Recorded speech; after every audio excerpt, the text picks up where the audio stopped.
আসসালামু আলাইকুম, আমি কৃষিবিদ উম্মে হাবিবা।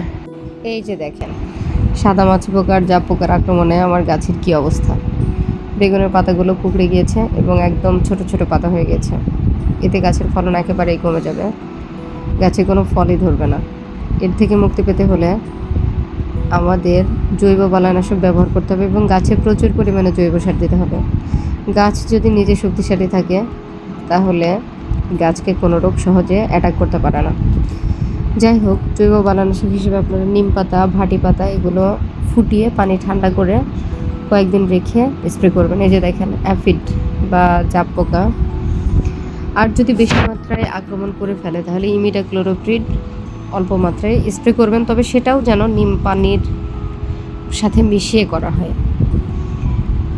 আমাদের উচিত কেমিক্যাল ছেড়ে জৈব জীবনযাপনে উৎসাহিত হওয়া। আল্লাহ হাফেজ।